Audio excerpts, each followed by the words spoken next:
Hello everyone, welcome to my blog. তোমরা সবাই কেমন আছো? আমি কিন্তু অনেক ভালো আছি। আজকে আমরা তাকদা থেকে যাব দার্জিলিং। বাবাই এখানে গরম গরম চা নিয়ে চলে এসেছে। গরম গরম চা হাতে পেয়ে গেছি। আজকে আবার একটা নতুন দিন, নতুন সকাল। কালকে রাতের ঘুমটা আমাদের এত সুন্দর হয়েছে, মানে কি বলবো।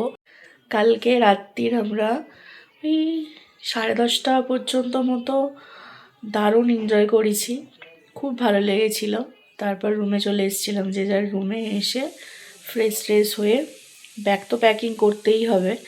ব্যাগ প্যাকিং করে আমরা কিন্তু শুয়ে পড়েছিলাম। এখন সকাল 7:30 মতো বাজে। এখন আস্তে আস্তে সব রেডি হব। আমাদের গাড়ি আসবে 8টা কি 9টা মতো। তখন কিন্তু আমরা গাড়ি করে আবার অন্য জায়গায় চলে যাব। আজকে যাব দার্জিলিং।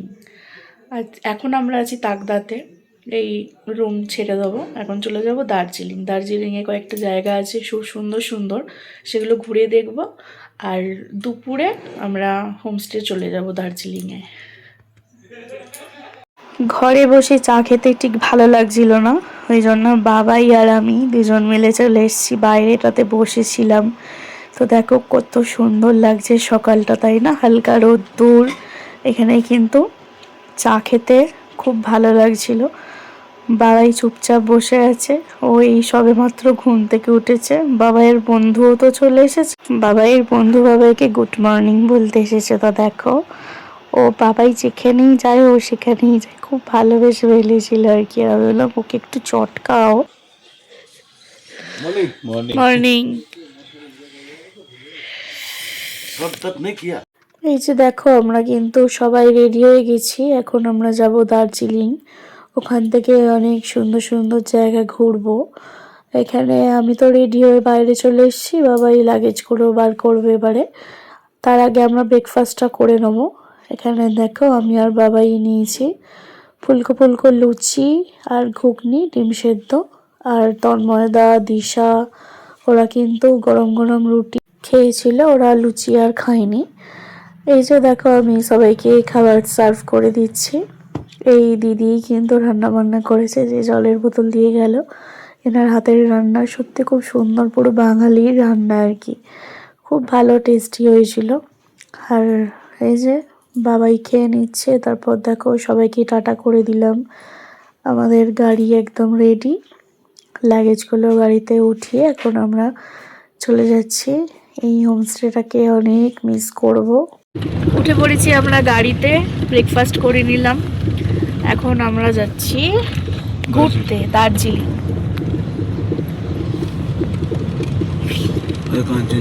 দার্জিলিংয়ে বেড়াতে এসেছি, দার্জিলিংয়ে ড্রেস পরবো না তা কখনো হয়? তো দেখো পরে নিয়েছি।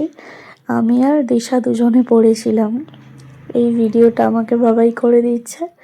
আর তন্ময়দাও কিন্তু ফোন নিয়ে ভিডিও করে দিচ্ছিল দিশাকে।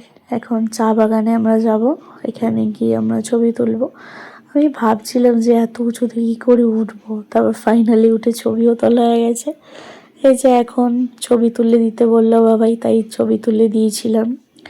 এখানে দেখো আমাকে আর দিশাকে কেমন লাগছে তোমরা কমেন্ট করে জানিও। কিন্তু ছবি তোলা হয়ে গেছে, এখন কিন্তু আমরা এই ড্রেসগুলো চেঞ্জ করে নেবো। এখানে কিন্তু এই ড্রেস পরলে 100 টাকা করে নেয়, খুব ভালো। আর এই ড্রেসটা আমার খুব ভালো লেগেছিলো, এই দোকান থেকেই আমরা আর কি ড্রেস নিয়েছিলাম। এখান থেকে আমরা এখন কফি খেয়ে নেব, গরম গরম কফি। এখন বসে আছি, এখান থেকে কফি খেয়েই কিন্তু আমরা যাব গাড়িতে। এই যে দেখো গরম গরম কফি, কফিটা খুব সুন্দর খেতে হয়েছিল, আমার তো খুব ভালো লেগেছিল কফিটা। শীতকালে এরকম ধোঁয়া ওঠা কফি বা চা পেলে আর কি চাই বলো তো? আমার তো খুব ভালো লাগে। এখানে বাবাই তন্ময়দা দাঁড়িয়ে দাঁড়িয়ে কফি খাচ্ছিল আর আমরা বসে। এখান থেকে আমরা কফি খেলাম, একটু ফটোশ্যুট করলাম। এখন আমরা চলে যাচ্ছি আরও কিছু জায়গায়। আজকে তো আমরা দার্জিলিংয়ে থাকবো, তোমাদের সাথে সবটাই শেয়ার করব কোথায় কোথায় যাচ্ছি।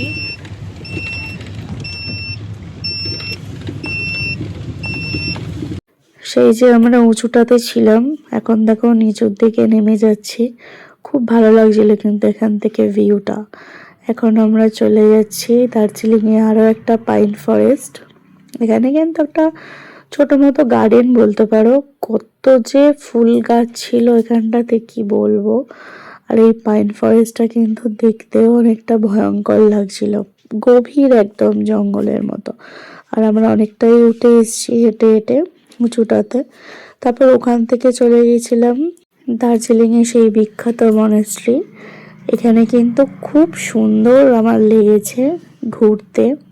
এখানে দেখো আমরা কয়েকটা ছবি তুলে নিলাম আগে। তারপর এই যে এখন আমরা যাব, মন্দিরটাতে ঢুকবো। আর এই মন্দিরটাতে ঢুকে কিন্তু আমাদের খুব ভালো লেগেছিল, বুদ্ধদেবের মন্দির। ভেতরটা কিন্তু খুব সুন্দরভাবে সাজানো, আর একটা আস্তে করে গান চলছিল।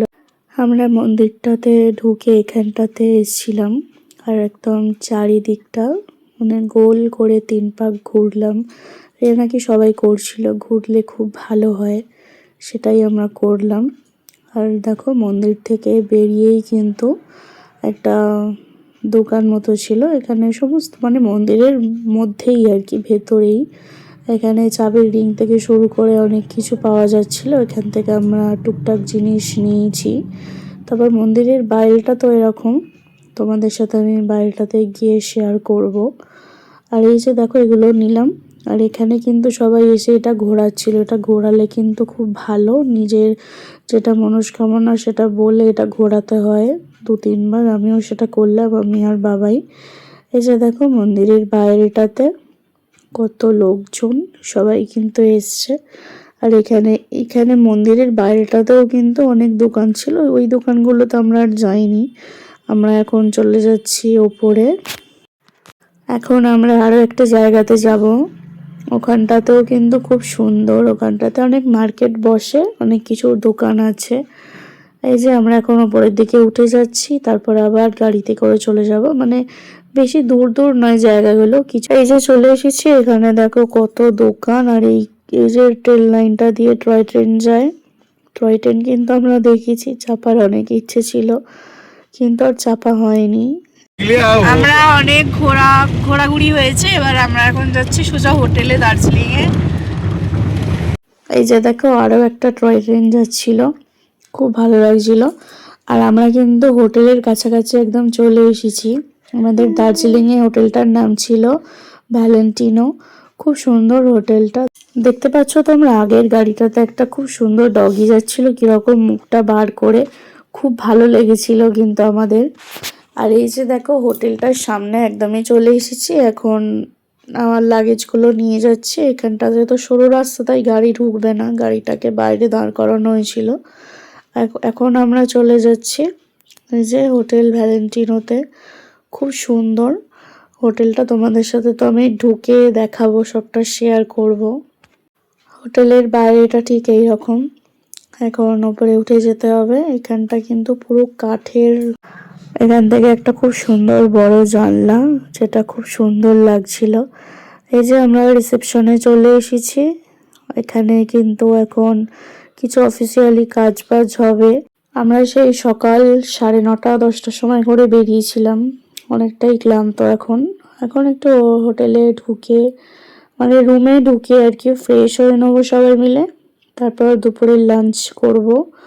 তারপর বিকেলের দিকে একটু ঘুরতে যাওয়ার কথা আছে। আমাদের সবার কিন্তু এই হোটেলটা খুব সুন্দর পছন্দ হয়েছিল। এখান থেকে নিচে নেমে গেলেই কিন্তু ওখানে খাবার রেস্টুরেন্ট, আমরা ওখান দিয়েই উঠলাম। সে দেখো আমাদের লাগেজগুলো এক দাদা উপরে তুলে দিচ্ছে, আসলে ভীষণই ভারী হয়ে গেছিল, তো ওই জন্য বাবাই এতটা চাগিয়ে এনেছে, ওই জন্য আর তুলতে পারছিল না। এখন আমরা উঠে যাচ্ছি, দিশা আর তন্ময় দত্ত আগে উঠে গেছে, ওদের আগের রুমটা দেখিয়ে দিয়েছিল। এখন আমরা উঠে যাচ্ছি, বাবাই আমাকে একটা এই বাবলস বেলুন ফোলানোর জন্য এটা কিনে দিয়েছিল, আমি বলেছিলাম কিনে দেওয়ার জন্য। এটা কিন্তু আমার খুব ভালো লাগে। এই যে রুমটা বাইরে থেকে তোমাদের একদম দেখালাম, রুমের দরজাটা খুললাম, একটা বড় বেড দিয়েছে, এখানে আরামসে 4 জন শুতে পারবে। একটা বড় টিভি, তারপর এখানে একটা বেশ বড় আয়না দিয়েছে, খুব ভালো লাগে তোমার আয়না দেখতে। তারপর এই দিকটাতে বাথরুম আছে, বাথরুমটাও কিন্তু খুব সুন্দরভাবে গোছানো। এই যে দেখো বাথরুমটা। এখানে প্রত্যেকটা হোমস্টে বলো বা হোটেল বলো, বাথরুমে গিজার একদম লাগানো থাকবেই, আসলে গিজারটা খুবই দরকার। আর এখানে দেখো জল গরম করার ইলেকট্রিক কেটেল আছে, চা খাওয়ার জন্য কাপ সবই আছে। এখানে আমি ব্যাগপত্র রেখেছি টুকটাক। আর এই যে দরজা বাইরে বেরোনোর, রুমটা আমাদের ভীষণই পছন্দ হয়েছে, খুব পছন্দ হয়েছে আর কি। ব্লগটা যদি তোমাদের ভালো লেগে থাকে অবশ্যই লাইক কমেন্ট শেয়ার করে দিও। দেখা হচ্ছে আরো একটা নতুন ব্লগে। আজকের মতো টাটা।